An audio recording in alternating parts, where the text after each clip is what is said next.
તાજેતરમાં આજે મહેરબાન જૂનાગઢ રેન્જના પોલીસ મહાનિરીક્ષક શ્રી નિલેશ ચાંદડિયા સાહેબ તથા પોલીસ અધિક્ષક શ્રી જૂનાગઢ જિલ્લા સુબોધ ઓડેદા સાહેબની તથા નાયબ પોલીસ અધિક્ષક હિતેશ ચાંદડિયા સાહેબના દ્વારા શરીર સંબંધી ગુનાઓ અને ગુનેગારોને નાસ્તા ફરતા આરોપીઓને ગુનાના કામે સત્વરે પકડી પાડવા સૂચનાના માર્ગદર્શન પૂરું પાડે જે અંગે બી ડિવિઝન પોલીસ સ્ટેશનના પોલીસ ઇન્સ્પેક્ટર શ્રી એબી ગોયલનાઓએ રાહબારી હેઠળ સ્ટાફના માણસો આવા આરોપીઓને ગુનાના કામે પકડી પાડવા સતત કાર્યશીલ અને પ્રયત્નશીલ હતા. તે દરમિયાન આ અંગે પોલીસ સ્ટેશન વિસ્તારમાં ફરિયાદીને ઈજા પામનાર રક્ષિત હરેશભાઈ ઢોલરિયા ઉંમર 28 રહે જૂનાગઢના ઉપર ગઈકાલે તારીખ 25/9/2025ના રોજ સાંજના આશરે 5 વાગ્યાના અરસામાં ઝાંઝડા રોડ ઉપર હરિઓમનગરમાં આરોપી મિલન ગોપાલભાઈ ટીલાળા ઉંમર 35 રહે માખેડા તાલુકો જિલ્લો જૂનાગઢ વાળાએ પોતાના હાથમાં છરીનું તીક્ષ્ણ હથિયાર ધારણ કરી અને જાહેરમાં રસ્તામાં જ ઈજા પામનાર ફરિયાદી પાસે છરીના તીક્ષ્ણ હથિયાર સાથે આવીને છરી વડે એક ઘા પેટના ભાગે મારીને જીવલેણ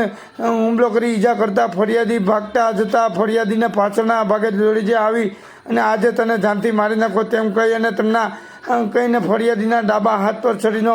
બીજો ઘા પણ મારીને જીવલેણ હુમલો કર્યો હતો. મેજિસ્ટ્રેટ સાહેબના જાહેરનામાનો ભંગ કરી ગુનો કર્યા આ બનાવ અંગેની જૂનાગઢ બી ડિવિઝન પોલીસ સ્ટેશનમાં ફરિયાદ નોંધાતા ગઈકાલે 25 ગુનો રજીસ્ટર થયેલ છે અને જે ગુનાની ગંભીરતાને ધ્યાને રાખીને આરોપીને હ્યુમન સોર્સ અને ટેકનિકલ સર્વેલન્સના આધારે પોલીસે તપાસ હાથ ધરી ગુનો રજીસ્ટર થયાની ગણતરીની કલાકોમાં જ જૂનાગઢ પોલીસે આ ગુનામાં સંડોવાયેલ આરોપીને ઝડપી પાડી તેમની સામે કાયદેસરની તપાસ હાથ ધરી છે.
ગઈકાલે સાંજના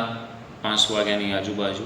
ઝાંઝડા રોડ ઉપર આ ઈજા પામનાર રક્ષિત હરેશભાઈ ઢોલરિયા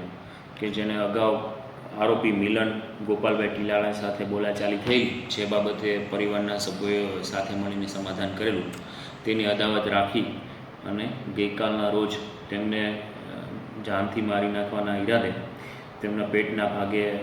ચપ્પુ વડે હુમલો કરી જીવલેણ ઈજા પહોંચાડેલી. ત્યારબાદ આ ફરિયાદી ભાગવા જતાં તેમને ફરી આજે તને જીવતો નથી મૂકો તેવું કહી અને તેના હાથના ભાગે છે એ ચપ્પુ વડે ઈજા પહોંચાડેલી. આરોપી વિરુદ્ધ બી ડિવિઝન પોલીસ સ્ટેશનમાં BNSની કલમ 109A તથા GP એક્ટ કલમ 135 મુજબ ગુનો દાખલ કરવામાં આવેલો છે. આરોપીની ધરપકડ કરવામાં આવેલી છે. આગળની તપાસ શરૂ છે.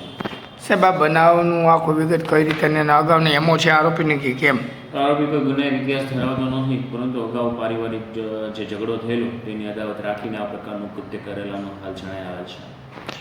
હાલમાં સાહેબ એની માટે કોઈ કાર્યવાહી કઈ કરવામાં આવી છે? તેમના પોલીસ દ્વારા તેમના પંચનામા અને અન્ય જે તપાસ હાથ ધરવામાં આવેલી છે, નવી છે સમય મર્યાદામાં ચાર્જશીટ કરવામાં આવશે.